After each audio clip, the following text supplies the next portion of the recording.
আমরা বডিরে কত সুন্দর সাজাইছি না, পোশাক লাগাইছি, সাবান দিয়ে গোসল করছি, এরপরে আতর লাগাইছি, জাল দিয়ে ঘষতেছি। বডি সুন্দর করা দরকার। চেহারা বারবার আয়নার দিকে দেখি, কয় ঘরের আয়নায় কাজ হবে না, বাথরুমের আয়নায় হয় না, মোবাইলের আয়নায় বারবার দেখে চেহারাটা কেমন, স্পট আসেনি। বডিটারে সুন্দর করে সাজাই। ওলামায়ে কেরামের কাজ হলো বডি ঠিক করা না, ওলামায়ে আহলে হক যারা তাদের কাজ হলো মানুষের রূহ, মানুষের কলবের ময়লা দূর করার প্রেসক্রিপশন দেওয়া, পরামর্শ দেওয়া। ওটা যেমন দেখা যায় না, এটার যে ঔষধ দিবে তাও দেখা যায় না, শুধু শুইনা শুইনা আমল চালায় দাও। আল্লাহ রসুল বলেন সব জিনিসের ময়লা দূর করার একটা যন্ত্র আছে, তোমার আমার কলবের ময়লা দূর করার যন্ত্র হলো আল্লাহর জিকির।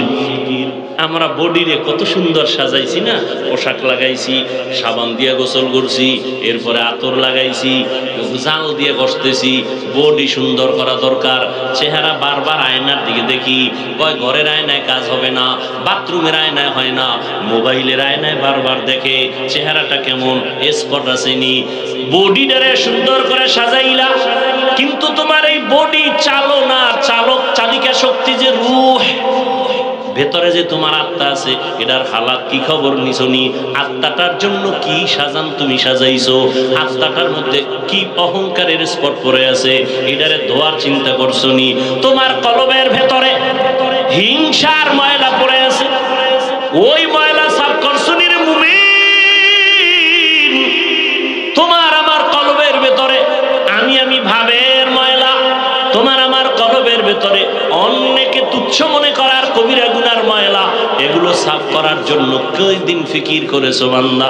ওলামায়ে কেরামের কাজ হলো বডি ঠিক করা না, ওলামায়ে আহলে হক যারা তাদের কাজ হলো মানুষের রূহ, মানুষের কলবের ময়লা দূর করার প্রেসক্রিপশন দেওয়া, পরামর্শ দেওয়া। ওটা যেমন দেখা যায় না, এটার যে ঔষধ দিবে তাও দেখা যায় না, শুধু শুইনা শুইনা আমল চালায় দাও। আল্লাহ রসুল বলেন সব জিনিসের ময়লা দূর করার একটা যন্ত্র আছে, তোমার আমার কলবের ময়লা দূর করার যন্ত্র হলো আল্লাহর জিকির। কি? আল্লাহর জিকির, না কোনো হিসাবের জিকির? জিকির কা লা ইলাহা ইল্লাল্লাহ। কলবের পাওয়ার যত বাড়বে, ওই বান্দার সম্মান তত বাড়বে। কলবের পাওয়ার, এই পাওয়ারের নাম কোরআনের ভাষায় হলো ফুরকান, হাদিসের ভাষায় হলো পাওয়ারের নাম ফেরাসাত। আল্লাহ যাকে পাওয়ার দিবেন, সাধারণ মানুষ যা দেখবে তার থেকে তিনি আরো অনেক কিছু দেখবেন।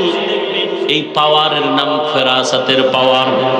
যেমন ওমরে ফারুক রাদিয়াল্লাহু তাআলা আনহু জুমার খুতবা দিতেছেন, হঠাৎ করে একটা অপ্রাসঙ্গিক আওয়াজ দিলেন, ইয়া সারিয়াতাল জাবাল, ইয়া সারিয়াতাল জাবাল, ইয়া সারিয়াতাল জাবাল। ওই সারিয়া, পাহাড় পাহাড় পাহাড়। সারিয়া কই? কয় মদিনায় বই ওমর আওয়াজ দিছেন। সারিয়া মদিনার থেকে 2000 কিলোমিটার দূরে ইরানের জমিনে যুদ্ধ করে। ওমর আওয়াজ দিছে মদিনায় বইয়া, এই সারিয়া সাবধান, সামনে পাহাড়। সারিয়া কই? মদিনাতুল মুনাওয়ারা থেকে 2000 কিলোমিটার দূর ইরানে যুদ্ধ করে। সারিয়াকে জিজ্ঞাসা করা হলো, ও সারিয়া, ওমরের আওয়াজটা কি শুনছিলানি? সারিয়া বলে, কাছে বৈশা যেমন শোনা যায় তেমনি শুনেছি। এই পাওয়ারের নাম ফেরাসাত। আল্লাহর ওলি যারা খাঁটি ওলি, তাকওয়ার উপরে মুজাহাদা করে, মুশাহাদা করে, মুরাকাবা করে, আল্লাহ তাদেরকে এই পাওয়ার দান করেন। আর এই পাওয়ার কোন ভণ্ডকে আল্লাহ দিবেন না, বেনামাজিকে দিবেন না, হারাম যে খায় তাকে দিবেন না। এই পাওয়ার আল্লাহ তাকওয়াওয়ালাকে দান করবেন। তাকওয়া মানে কি? গুনাহমুক্ত জীবন অর্জন করার নাম তাকওয়া। যে ইচ্ছা করে গুনাহ করে না, অনিচ্ছায় গুনাহ হয়ে গেলে তওবা করতেও দেরি করে না, এর নাম তাকওয়া। যিনি এই অর্জনটা করে তার নাম মুত্তাকি। মুত্তাকিনদের ফলাফল দুনিয়াতে 6টা, আখিরাতে 2টা। কোরআনের আয়াত। আখিরাতে 2 ফলাফল পুরস্কারের, প্রথম বিনা হিসাবে জান্নাত, দ্বিতীয় পর্দা ছাড়া ডাইরেক্ট আল্লাহর সাথে হবে মোলাকাত।